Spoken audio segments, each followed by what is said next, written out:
So yeah, thank you all for coming. It's always nice to spend this time with you guys. And I think Rhythm is here for the first time. Anyone else here for the first time? Yes, Vedang as well. Sorry, Hemang as well. So yeah, welcome to both of you. And yes, so I I read a quote recently. Marriage is simple. Your wife does whatever she wants, and you do whatever she wants. so, so relationships is something that that's very close to our hearts. The fulfillment that relationships give us, that doesn't come with external things like money or a good house, a car, and whatnot, right? So it gives fulfillment to the heart. And so actually there is this author called Ruth Whipman. Anybody heard of Ruth Whipman? So I happened to stumble upon some articles from her. She wrote this book actually. It's called America the Anxious: How Our Pursuit for Happiness is Creating a Nation of Nervous Wrecks. And in that she writes that she went through many researches done about happiness. What actually brings about happiness in people's lives, right? And there are so many things: money, comforts, etc. But then she found that one common factor in all the researches that she did for happiness, that the factors that bring about happiness in people's lives, one factor was common, and it was quite at the top, and that is human connections. So human connections is something that brings happiness, even as per the researches that are being done, right? Now the interesting part is money does bring happiness, she said, but money brings happiness because when you have money, you kind of automatically have people around you. Of course, those are shallow relationships, but still there is human connection. So in that sense, money also does contribute, but there is a deeper reason, which is human connection, which money also sometimes brings, right? But anyway, so we'll discuss about relationships and how we can elevate our relationships and how we can be elevated by our relationships when we look at it from a spiritual standpoint. Okay. So there are two meanings of the word relate, right? So relate is when you narrate some event to someone. He related about that event to me or some. And then in the 17th century, this word started getting used to convey a connection. Like, I have a relationship with someone, so that means a connection, right? So of course, when we say relationship, I remember that in Facebook there is this field on your profile, relationship status, right? So relationship, when we say, we often construe it to mean romantic relationships, but the principles that we'll see today kind of apply to all kinds of relationship, not just romantic. So before we begin, anyone here thinks that they are not in any relationship or they have never been in any relationship? I doubt it can't happen. Like, it's impossible for anyone to say that I'm not in a relationship. Yeah, you may not be in a romantic relationship, but you are in a relationship as soon as you're born, right? And relationships are so core to us that we often define ourselves on the basis of our relationships and the roles that we play. Like, I remember when Prithu was born, from the point that he was born to the point that we filled out the form with his name, he was being addressed as Aishwarya's baby boy or something like that. So there is a relationship, right? And then the other factor we define ourselves with is our roles that we play. I'm an engineer, I'm a doctor, I'm a life coach, and whatnot, right? So in that sense, relationships are very core to us, and that is what a relationship is. It's a connection, right? But anyway, just to open it up, what do relationships give us? Anyone wants to say, like, what do we get out of relationships? You can speak up, or it's sense of security, feeling of home, belongingness, attention, yes, so many things, right? So essentially we try to seek out happiness out of relationships, right? And there are so many things in the periphery of that happiness. There is thrill, you do crazy stuff together and things like that. Support, respect, care, reliance, etc. But This is the good part. But relationships also give us something. What is that? Anxiety. Lessons. Lessons. Lessons, yeah, yeah. Tension. Or, or tension, yes.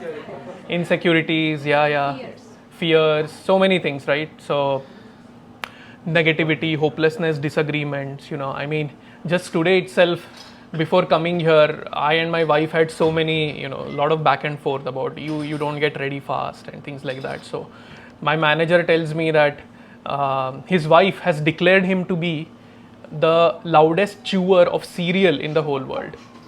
So it's like when you get married, or if you get into a very genuine deep relationship, you sort of start understanding things about yourself that you never knew, right? So yeah, it's funny sometimes.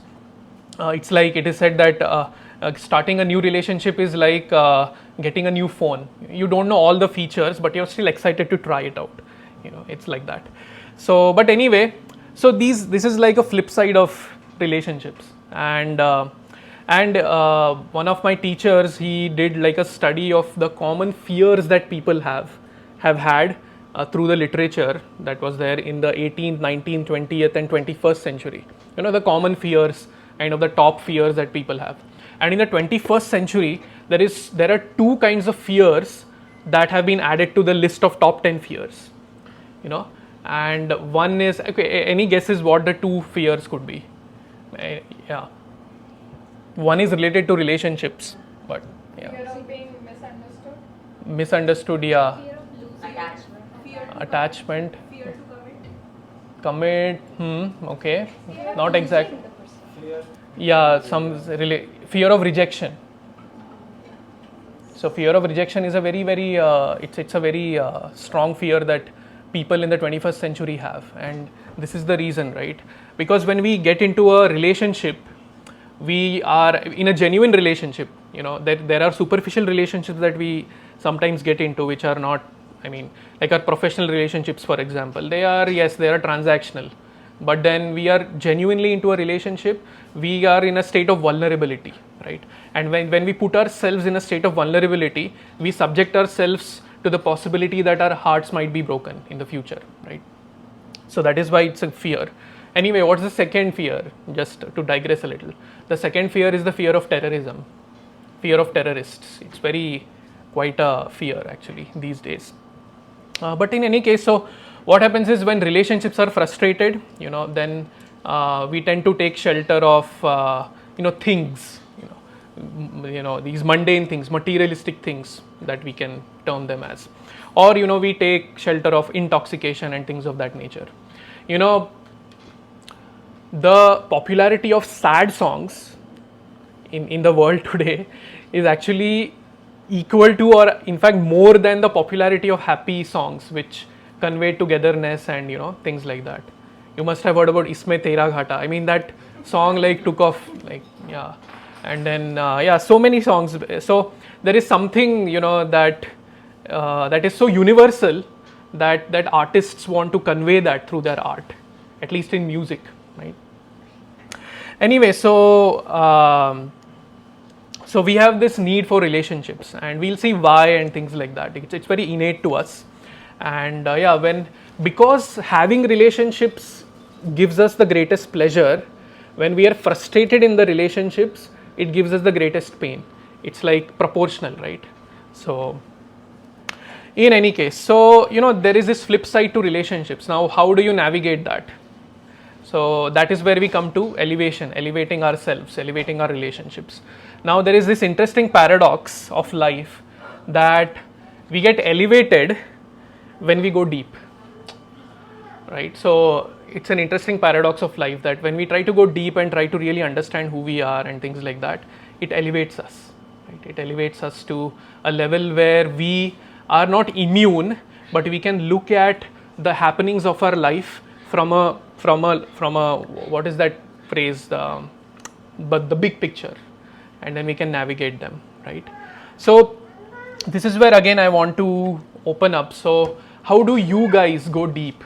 If you guys would like to share, how do you guys go deep, and how do you guys find that elevation in your, because life happens and so many things happen in life, ups and downs, but there would be a safe space, right, where you all go. So if anybody is comfortable sharing, you can, yeah, anyone would like to share, we can go around also. Yeah, what is that safe space? Yes, Linda. I think spending time with yourself or whatever your meditative practices are, then you're like, okay, let me take a step back and just be with myself. Right. And then you can get a better picture. And then you can even discuss with anyone who you have the relationship with. Then, okay, this is what I thought. This Yeah. is what I journaled. That helps. Nice.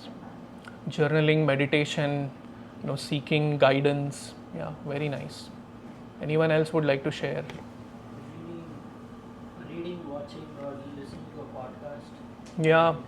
Understanding how that relates to me and Correct. my Yeah. life in general. Yeah. What can I derive from that learning and how can I apply my. Definitely. Yeah, definitely. I mean, in fact, it's a psychological thing that when we watch a movie, we tend to relate or associate with the person, with some person in that movie, and then we try to make meaning out of it. But yeah, anyone else would like to share? Like self-reflection is very important. Trying to dig into a problem and trying to understand what is the root cause of a root cause. It works. And how do you introspect? It's like questioning myself itself. Like, why did I do this? What else could I have done in the same situation? Yeah. Or how can I do better? How can I optimize it? Yeah. That's Yeah. how in a similar way, just taking a step back. Interesting. Yeah, self introspection, very important. Right. Yeah. So I have a question, like hearing everyone's responses also, I was also thinking. So elevating our relationship means like there are two people or more than one people. Yes. But through depth and as everyone is saying, through self-reflection and introspection or hearing a podcast, so it seems like it happens more when we are alone. When I'm just with myself. Yes. And I have some like that relationship with myself and I'm able to see through like if Yeah. I am like aware and then kind of able to relate like okay, this is what matches with me, this is where I need to. Correct. So I have this question like does it happen more alone or is it like parallel or we can't put them together? Adding on to what Prabhu said, Yeah. I think, like in my opinion, depth also means like going in the depth of the reason why the other person is acting the way they are acting. Yeah. Sometimes we are just looking at the surface, Yeah. but something deep is happening in the other person also. Yes. So in a relationship, because it's two-way, so it's important not just to think what you are feeling and why you are feeling, but also to understand by putting yourself in other person's shoes. Yes. Like just showing empathy. So I think empathy is also one thing which helps us to go deep. Deep, yeah, for sure, yeah. But from my experience, it's both, right? It's both, and the reason being that if we are just doing it by ourselves, if we are just thinking by ourselves or doing some practice by ourselves, journaling, or our mind can go into a spiral, right? So but then I feel it's a combination of both self introspection, self analysis, and seeking the right guidance, right? So it's a combination of both, and yeah, it depends on the particular situations how we would like to approach that, right? Some situations, like especially when we are as he said, when we are dealing with some other person, we don't have an access to their thought portal, like we can't look at their thoughts, right? In that sense, we can the building the foundation, I guess, is a self practice. Building a spiritual foundation is a self practice, and then when you give it out to others, using that foundation, when you share with others that same shelter that you have received within you, then that is where other people come into the picture as well, and that way we can grow together. So that is why relationships are so important. It's not like a, I mean, I don't think it ever happens that there are spiritual paths where, yes, relationships are frustrating. So let's come up with an exit route, and that exit route is just become devoid of all relationships. Yeah, there are paths like that which propagate that kind of a thing. But then this connecting with others is so innate to us that is not completely sustainable, right? Because we are active by nature. Our inner core is very active by nature. We'll see what that is. But yeah, that's a very relevant question. Thank you very much. Yeah. Anyone else would like to share? Yes. We've already spoken about vulnerability, and I see when we are elevating our relationship and answering your question, Natalie, what you said, our relationship, what we have with our own selves, really reflect on how the kind of relationships we have with others. Yes. The way we communicate with ourselves is how we communicate with others. So Yes. understanding ourselves is like really important, and I feel being true to ourselves, that's very important, because, and when I say that, 90% of us, like, we'll be saying lies, like, यहाँ पर पता होता है पर मुंह से आता नहीं है why we are doing something. We know it in the hearts of our hearts. We know what's wrong, what we need, what decision we need to make, but we are scared of our own selves to say it out loud. So when we get the courage to really say what is in our heart, I think that kind of reflects on the kind of conversations we have with others, and that's how we live. Very true. Many masks. Many masks. Yeah. So I had read a few days ago that compassion towards others actually begins with self-compassion. So because when you understand what your needs are, then you can relate to more what others' needs are and help them in a better way, right? So like that our unit of care begins with ourself and slowly expands. Then it expands to the family, then friends, and in very advanced stages it expands to the whole humanity, right? So yeah, thank you. Wonderful reflections, everyone. Thank you so much. So anyway, so when we try to elevate ourselves by going deep into who we are and our nature, certain qualities start developing in us. Genuine practice, genuine spiritual practice, manifests some good qualities, and these are some of them. There are so many, like gratitude, humility, compassion, selflessness, acceptance, and love, appreciation, etc. So many are there. I'm just listing out some of them. But yeah, this is what happens when we try to practice in any kind of activity that elevates us, right? These qualities start manifesting, right? So with this in mind, let's get into coming back to relationships, right? So we'll discuss this in two parts: how to elevate our relationships, the basis and the practice. Okay. So first one is the basis, right? In the basis, it begins with I call it the I behind the I. Okay. But what it means is our identity, right? What is our identity? So yes, we see with our eyes, right? But if we introspect deeply, then we'll understand that the eye is just a tool, right? It's like a camera, but the perceiver of the sight is some entity different from the eye, and eye is like a medium to perceive the reality around us. So it's a similar thing with all the other senses, right? And wisdom texts say that entity who is actually perceiving is called as a spirit, okay, spirit or the soul or whatever you want to call it. And that is where the term spirituality comes in actually. If you think about it, genuine spirituality is about understanding the spirit, understanding our core nature, right? Now what happens is this spirit is covered with a layer of the mind, as you mentioned, there are so many masks. So this spirit is covered with so many masks, and then plus there are these subtle masks, and then there is the physical body, right? Now if we start making our relationships based on these masks, then they are bound to get frustrated, right? And or if we are already in some relationship and if we are relating to the other person on the basis of these masks, then these are bound to get frustrated because they are temporary in nature, right? These masks are temporary in nature, in the sense that I might like doing something today, or I might not like that tomorrow, or and that's where conflicts happen in a relationship, and that's where we end up, right? So yeah, and what is the advantage of knowing our core, right? The advantage of knowing our core is that innately we all have a tendency to have relationships, to connect to others. Now, if we are not given the right access to repose our loving tendency towards someone, then we get frustrated, right? Then we get into intoxication, or even people who are so frustrated with relationships with people, they might relate to animals, right? So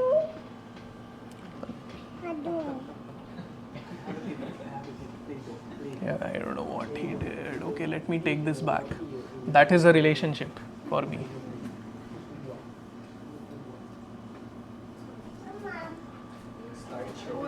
Slideshow. Oh, it's a slide? Share. No. I know. But wait, hold on.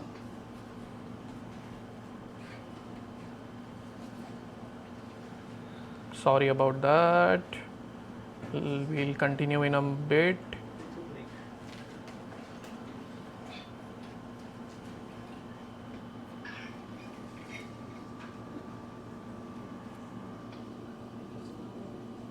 Okay.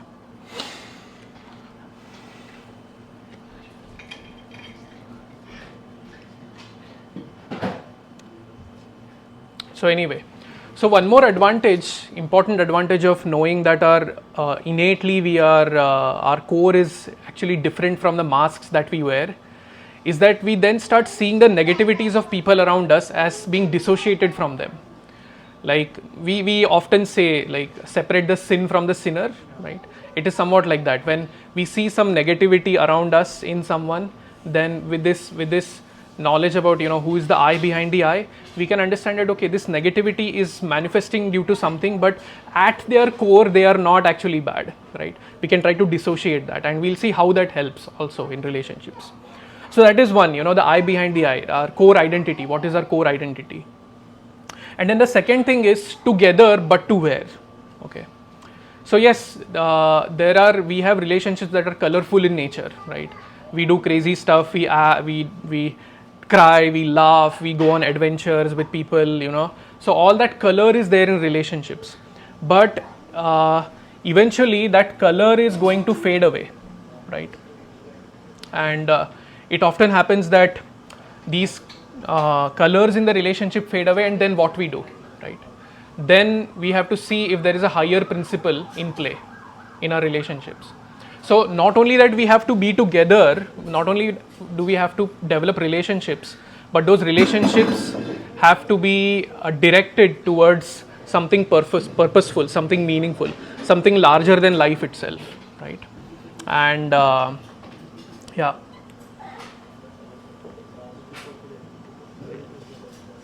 So there are these people who bring color to our lives, and there are these other people who bring a value to our lives. People whom we go to when we seek guidance, or people whom we, who really are there to look out for us, right? Now, if these two people are the same people, like with whom we have color in life, with whom we go on adventures and things like that, and those who give us the support we need, that is very good. But sometimes they are not.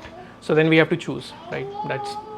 It is one of my teachers says that there are some people who bring happiness wherever they go, and there are some people who bring happiness whenever they go, right? So so there could be some people who bring color in our lives. We might want to gossip with them about various things happening, but then we may be hesitant to share our mind with them, because okay, if this person is gossiping with me about someone else,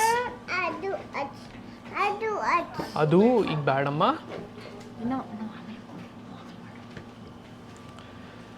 So if this person is gossiping with me about someone else, then there is every chance that this person will gossip about me with someone else, right? So like that, we don't just have to develop relationships, but we have to have meaningful relationships as well, right? So this is the basis, and then with this basis, again, this is what I have studied and realized. So you can please add to that. But anyway, any comments so far, any questions so far on this? This was a little philosophical, but we'll get to the practicalities now after this. Any questions on this? Any comments? Okay. Anyways, now elevating our relationships, the practice, right? Now again, this is again, as I said, not exhaustive, but this does give us a good framework.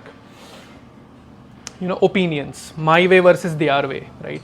Often in relationships we get into this differences of opinion, right? And it happens. And now having the basis of spiritual foundation will help us again to understand that this person's opinion is different from the person. So then we kind of learn to respect the person's opinion, and sometimes it might mean that when there is a difference of opinion, so see, there is a moral dilemma, there is an ethical dilemma, right? A moral dilemma is where you have two options, one is moral and one is immoral. There the choice is clear. But in an ethical dilemma, especially in a relationship, you have two choices which both are correct, but then it's like, you have to choose now, right? And then now in this case, what do? Do you are you stuck at proving yourself right? Or do you have again a higher principle in mind, right? Meaningful relationship. So sometimes it might mean compromising on our opinion. Sometimes it would mean, sticking to our opinion. Sometimes it would mean, doing something else altogether, right? So being correct is not correct enough. We need to be correctly understood, and we need to correctly understand the other person as well, right? So not only should we be right, but we should also be rightly directed. It's very important. So that is one thing, opinions, how do we deal with differences of opinion? The next thing is, we see certain negativities in people around us. Now, do we fixate on them or do we work on them, right? So this is where we come to the 5 levels of interactions with people, right? We can observe this within ourselves also. Like we can be on a different level while interacting with different people, right? So the first and the lowest level is we see only bad in others, right? You might have come across relatives who do that. So you didn't pass with. You failed in that subject. Okay. They'll not see that you topped the other subject, but yeah, it's a funny example. But so there are these people who only see bad in others. Then a little bit higher is there are people who see good and bad, both, but then they choose to conveniently ignore the good. Right? And then higher than that is people are neutral. They see both good and bad equally, and they are neutral. They don't magnify either. Now this is the level where we at least should try to aspire to be. We see the good and the bad, and then we try to work on the good, or we choose to deal with the bad, and then we appreciate the good, right? So this is very important for relationships. And then of course you might guess the next highest level is seeing only good in others, right? That is a very difficult level to attain. That is again, it takes a lot of spiritual practice and things like that. So yeah, so level 4 is where anybody at level 5 here, you can be my friend. Actually. मेरी मराठी में आप गलतियाँ निकालते हो. He is not on the level 5. But you are definitely on last.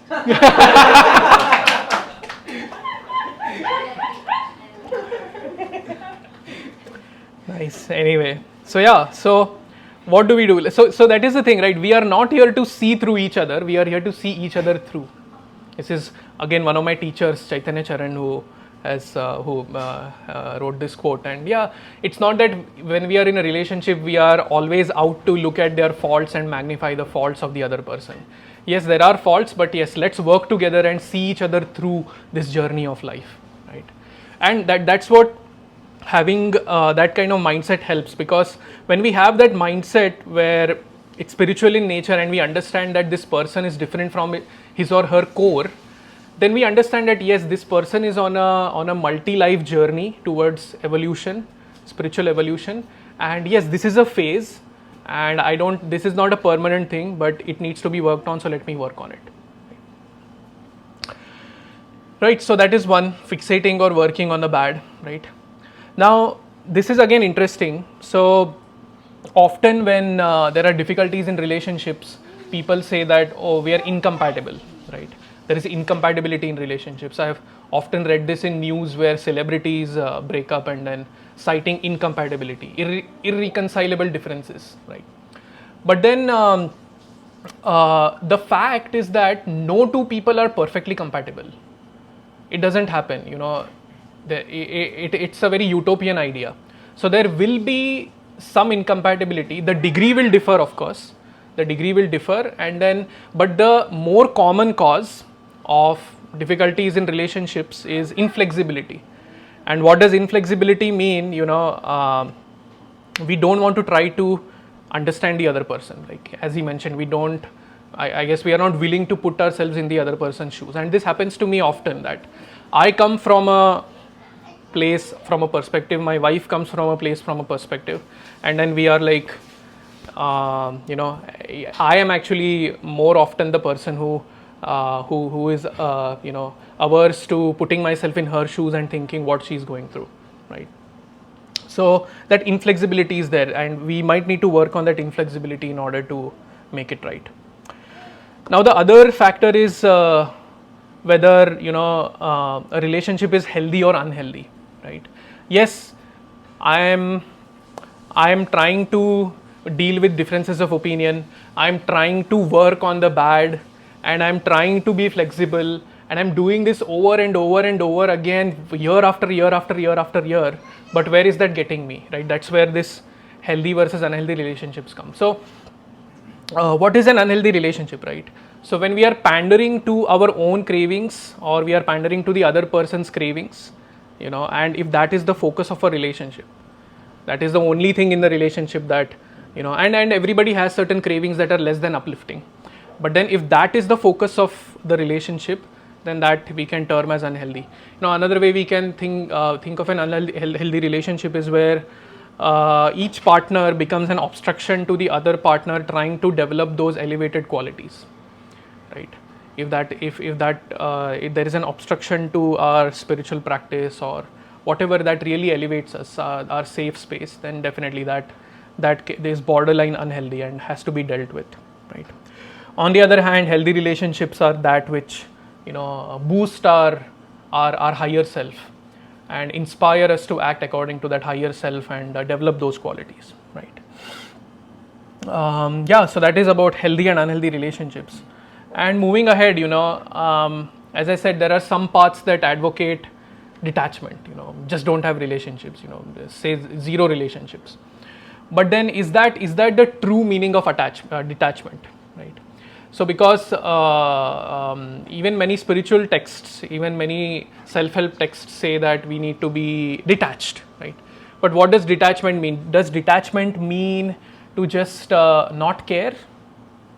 So if detachment were to mean to not just care, then that actually goes against those elevated qualities. Because if I don't care, I'm so self-absorbed that I don't care about others, then I'm actually being selfish.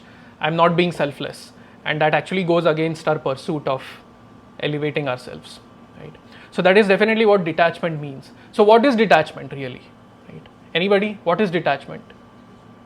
If detachment is not indifference, then what is detachment?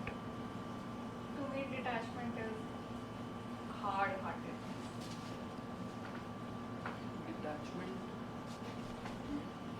Detachment is equal to hard-heartedness for me. I think detachment means not expecting something out of your investment in a relationship. Like you are giving something in a relationship, but you are not expecting something. It's very good. Yeah. That is the next point also actually. Yeah. Yes, Ritesh. I think it's on the similar line. So something we like to do and something is the right thing to do. So we give up on doing the right thing for our liking just because we are attached to it. So that is attachment you are saying. Yeah. So opposite is Correct. Yeah. Wait, detachment in what context? So like what do you think is true detachment? Like we know, yes, you mentioned hard-heartedness, but By looking at that picture. yes, yeah. I mean, detachment on a superficial level does, gets misconstrued as hard-heartedness. Yes, but on a deeper level, what is detachment? Like hard-heartedness cannot be detachment because then it goes against selflessness, the selflessness aspect. So what do you think is true detachment? Yeah. Ideal detachment would be savoring what you have when you have it and being okay, letting it go. Because you've enjoyed Yes. when it was there and then you are, freely letting it go. But that's in an ideal situation, in an ideal world, we are all humans. No, that's Not very like that. important. Yeah. Letting go of something is very difficult, but sometimes it needs to be done, and because that is good, that is needed for our elevation sometimes. Yeah, So how gracefully you let it go. exactly. Very beautiful point. Yeah. Yeah. So detachment, from what I read and studied, is it means we aren't driven by a need to prove ourselves to others, right? Of course, we do when in a relationship we do kind of we try to please the other person, we try to please the other person, and that is okay as long as the other person is selfless and the other person is really looking out for you, something like a mentor or someone, right? When we are in that safe space with that person, right? But then when we are so attached to gaining acceptance, gaining validation from the other person, that becomes the only basis of the relationship, then that is actually not really nice. And that is, and when we don't have that, when we get that validation within us by developing our core qualities, spiritual qualities, that is actually detachment. And when we have that, we won't be indifferent to others. We'll do the needful, but at the same time, as Samaksh mentioned, we don't expect, we like to give more, and as Ritesh mentioned, we want to do the right thing rather than doing the thing that is that feels good. And then as Rhythm mentioned, that we learn to let go, of certain things, right? So that is one. And then the next one, which is the last one for today, is expectation and contribution, right? So it is said that happiness is not found in collecting and consuming; it is found in connecting and contributing.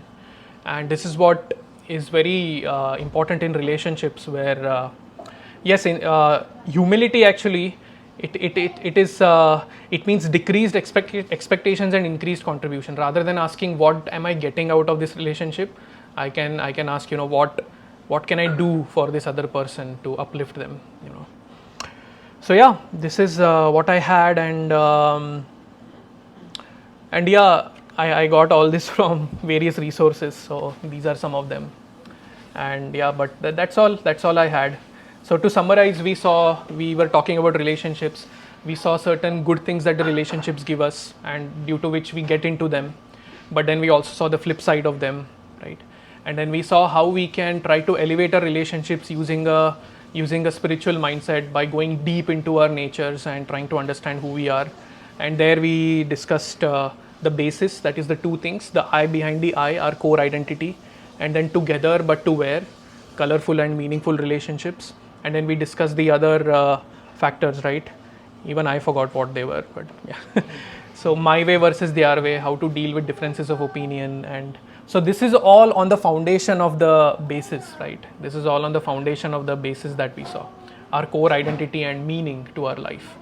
So how do we deal with differences of opinions? How do we deal with the negativities and incompatibility versus inflexibility, healthy, unhealthy relationships? And what does detachment really mean? Does it mean lack of affection? Definitely not, right? So then, yeah, he knows it's the end, so he's just saying good night to everyone. So, and then, yeah, expectation and contribution. We need to ask what we can do rather than what we can get. So anyway, yeah, if there are any questions, I'm not a master in relationships, definitely not mastered them, but I have some experience for sure. So if there are any you want to add to this, any other points that you feel are really relevant to relationships, please share.